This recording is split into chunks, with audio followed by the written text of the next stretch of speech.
네 번째, 흡입 공기의 속도가 증가하면 착화 지연 시간이 연장되어 노킹 경향이 낮아진다.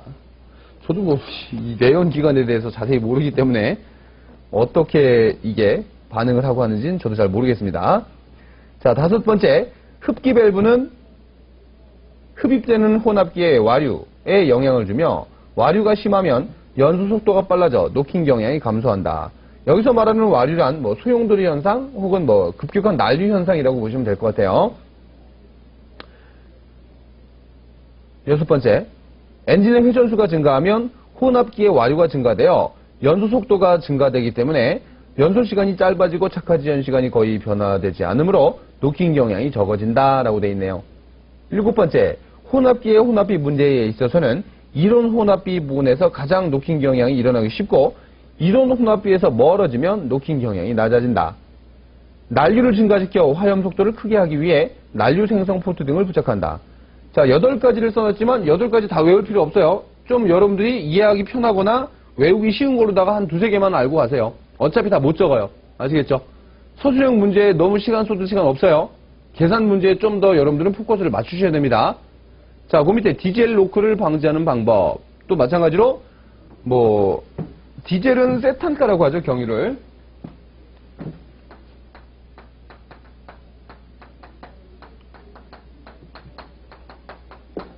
세탄이 화학식을 까먹었네요. 세탄은 화학식까지는 몰라도 되는데 일단 그 경유에서도 세탄가가 낮을 때 노킹이 발생을 하기 때문에 세탄가가 높은 연료를 쓴다. 요거 하나 일단은 알아두시면 하나는 그냥 쓰는 거죠. 그래서 2번 항목에 있네요. 세탄가가 높은 연료를 쓸 것. 자, 첫 번째는 분사를 시작할 때 분사량을 적게 하고 연료 입자를 작게 할 것이라고 써 있고요. 세 번째, 분사 시기를 상사점 부근까지 늦추고 실린더 내의 온도와 압력을 상승시켜 착화 지연을 최대한 짧게 한다. 네 번째, 흡입 공기의 온도와 압축비를 높일 것. 다섯 번째, 연료의 착화 온도는 낮게 실린더 벽의 온도는 높게 할 것. 여섯 번째, 실린더 내의 공기와 기름 입자의 점도를 높일 것. 자, 그렇게 해서 가솔린 기관과 디젤 기관의 노킹 방지 대책들을 알아봤습니다. 자, 그 밑에 환경기준 시험 방법이 있는데 이거는 분대수가 최근에 나왔기 때문에 그냥 적어드린 거지 많이는 안 나오니까 참고만 하시고 그 중에 그냥 하나만 보실 게 있다면 첫 번째, 인구비례에 의한 방법은 좀 보자고요. 자, 그 인구비례에 의한 방법은 그 관련 예제도 있어서 계산 문제가 종종 나옵니다.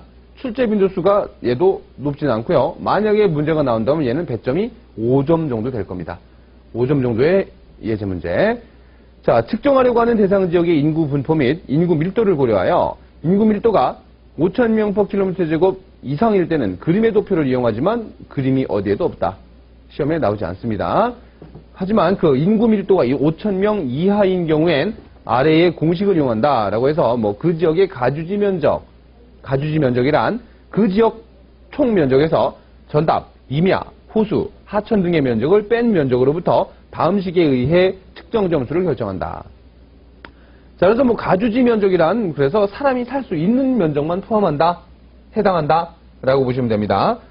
자, 그래서 측정 점수는 25km/제곱분의 그 지역 가주지 면적 곱하기 그 지역 인구 밀도 나누기 전국 평균 인구 밀도라고 해서 자, 25km/제곱 위에 면적을 올려주시면 되겠죠. 문제에서 환경기준 시험을 위하여 인구 밀도가 2,000명 이고 총 면적이 5,000이네요. 5,000km/제곱인 측정 지점 수를 결정하라. 단, 총 면적 중 전답, 임야 및 하천의 면적은 각각 1,000, 700, 300km/제곱이며 전국 평균 인구 밀도가 3,000명이다. 자, 그래서 측정 점수 그대로 계산 공식에 의해서 면적 25km/제곱분의 문제에 제시된 면적 올리죠.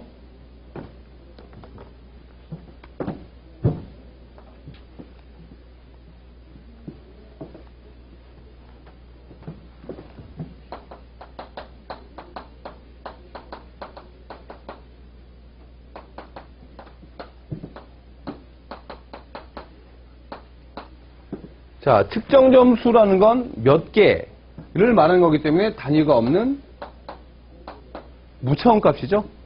하기 때문에 그 단위가 없기 때문에 그 분모에 25km 제곱이 있었다면 뭐 얼마인지는 모르지만 여기도 똑같은 킬로미터 제곱의 면적 개념이 나와야 지울 수 있는 거지 않습니까? 그래서 면적 단위분의 문제에 제시된 면적 그리고 곱하기 대기가 원래 큰 거에서 작은 걸 나눴는데 여기선 그렇게 안 되고 그 면적, 그 5,000km 제곱에 해당되는 인구 밀도가 나오죠? 그 5,000km 제곱에 따른 인구 밀도 여기는 전국 평균 인구 밀도.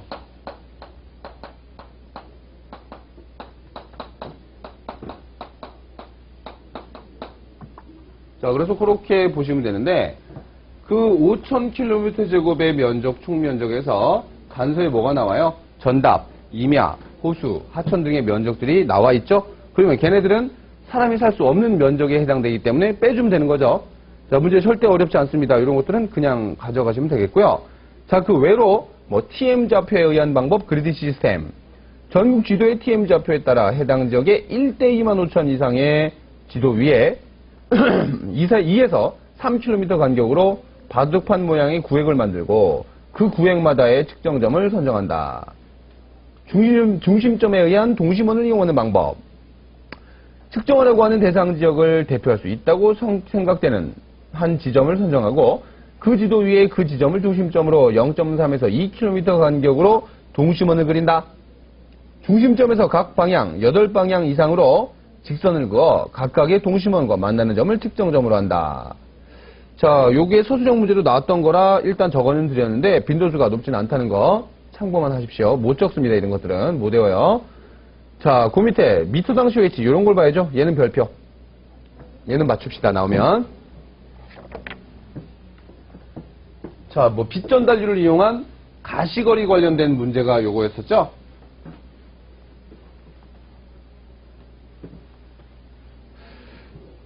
자, 그래서 뭐 COH란 코이피션트 오브 헤이즈다라고 해서 빛 전달률을 측정하였을 때 광화학적 밀도가 0.01이 되도록 하는 여과지상에 빛을 분산시키는 고형물질의 양까지. 자, 거기까지가 미터당 COH에 대한 설명입니다. 최근에 뭐가 나왔었냐면 그 미터당 COH에 대해서 설명하시오. 설명하고 그 공식 쓰고 그에 따른 명칭 설명 있죠?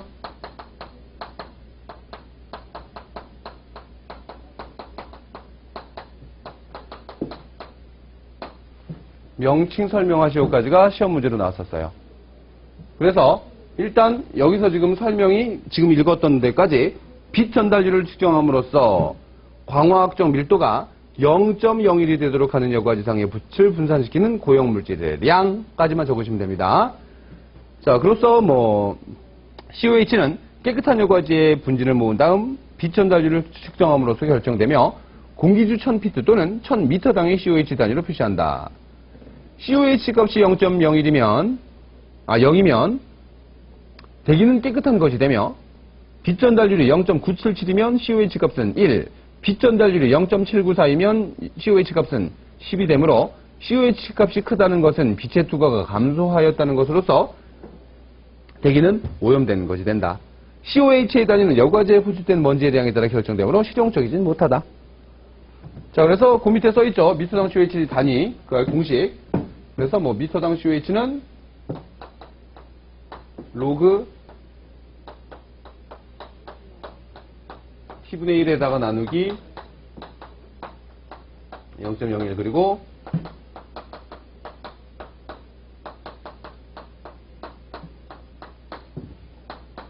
총 이동거리 미터. 자, 그래서 t는 빛 전달률, 그리고 t분의 1은 불투명도, 로그 t분의 1은 뭐 광화학적 밀도다. 이렇게 쓰시면 되는 문제가 최근에 나온 적이 있습니다. 자, 공식대로 알아두시면 되겠고, 그 밑에 그 COH 값과 대기오염의 정도도 있어요. 자, 요것도 거의 한 0에서 6까지는 좀 익혀두시는 게 좋습니다. 0에서 3은 경미, 3.3에서 6.5는 보통, 요 두 개 정도. 왜 그러냐면 그 밑에 관련 예제가 또 있죠. 뭐가 있어요? 1000m당 COH를 구하고 대기 오염도를 판별하시오라는 문제죠. 자, 그래서 이 문제가 가장 샘플 예제가 되는데, 얘가 나오면 대략 얘도 배점이 5점 정도는 줍니다. 5점 정도는 주는 문제이기 때문에 꼭 알아두셨으면 좋겠고, 먼지의 농도를 측정하기 위해 여과지를 통해 공기의 속도를 6m/분으로 하여 5시간 동안 여과시킨 결과 깨끗한 여과지에 비하여 사용된 여과지의 빛전달률이 80%였다면 1000m당 COH를 구하고 대기 오염도를 판별하시오 라고 써 있습니다. 자, 그래서 그대로 거기에 대입만 하면 되는 문제인데, 로그 0.8분의 1, 80% 맞아? 그리고 나누기 0.01을 하시고, 여기에다 총 이동거리, 속도가 얼마예요? 6m/분. 이 거리만 남으려면 시간만 곱하면 끝이죠? 여기서는 몇 시간? 5시간. 그랬어요. 자, 5시간이래요. 그럼 시간과 분 맞지 않기 때문에 한 번 더 시간을 분으로 환산해서 풀고, 마지막에 곱하기 1000m로 나누면, 곱하면 답 나와요? 5.38. 자, 소수점 둘째 자리까지 표기하는 게 원칙이죠. 그리고 그에 따라 대기 오염도는 그럼 6보다 작으니까 보통이죠. 자, 이렇게 해서 계산 문제도 출제가 되고 있고요. 그 미터당 COH에 대해서 설명하고, 요거는 꼭 한번 알아두셨으면 좋겠고, 추가적으로 참고로 이 가시거리 관련해서 뭐가 또 문제가 나 있었냐면, 뭐 가시거리 상대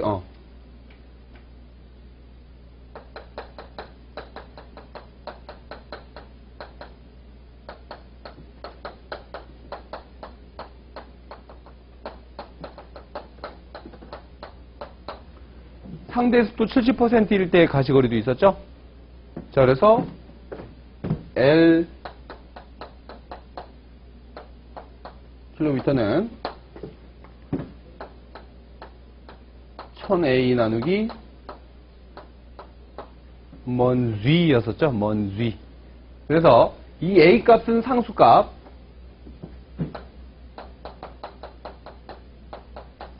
주로 문제에선 1.2로 주는 상수값이 있었고, 이 G는 먼지 농도죠.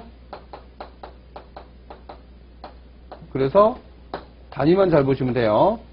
마이크로그램 퍼 미터 세제곱의 단위를 갖는 1000A 나누기 먼 G라고 하는 상수도 70%일 때 가시거리. 요것도 종종 나오긴 하고요. 자, 그 다음에 또 뭐가 있냐면, 파장이 5240 온스트링인 경우에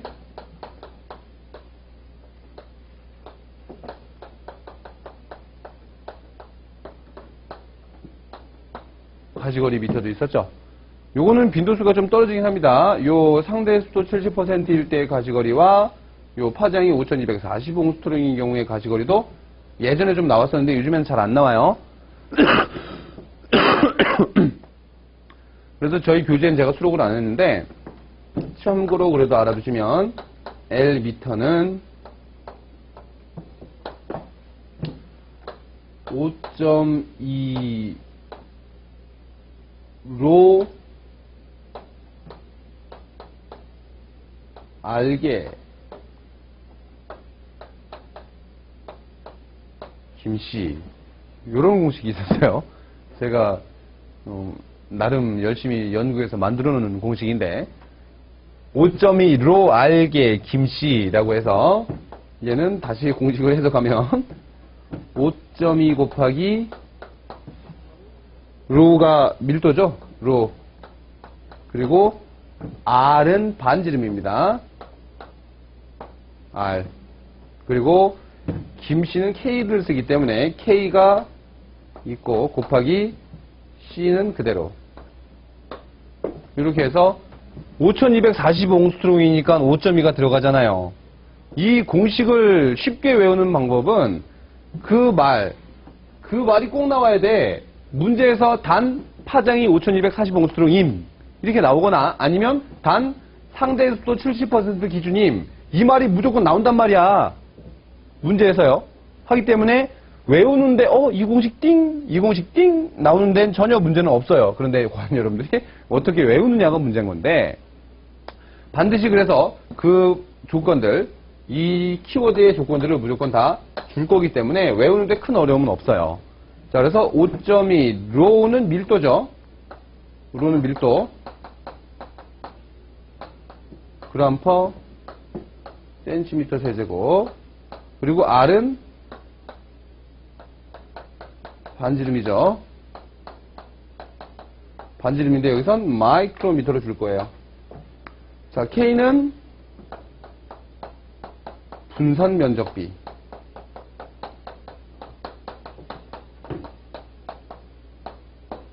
그리고 C가 농도죠. 농도 그램 퍼 미터 세제곱인가? 이렇게 되어 있어요. 자, 여기서는 이 공식이 좀 복잡하다 보니까 단위 갖다 장난치지 않아요. 요거 말씀 안 드렸구나. 이 상대 습도 70%일 때의 가시거리 공식에서 뭘 좀 함정으로 주냐면 요 G라고 하는 먼지를 마이크로그램 퍼 메타 세제곱으로 기준하지만 문제에서 종종 얘를 밀리그램으로 주는 경우가 있어요. 만약에 밀리그램으로 줬다면 마이크로그램으로 환산해서 푸시는 게 여러분들한테 함정이겠고, 요 파장이 5240옹스트롱인 경우의 가시거리에선 뭘 갖다가 함정으로 주냐면 요 R.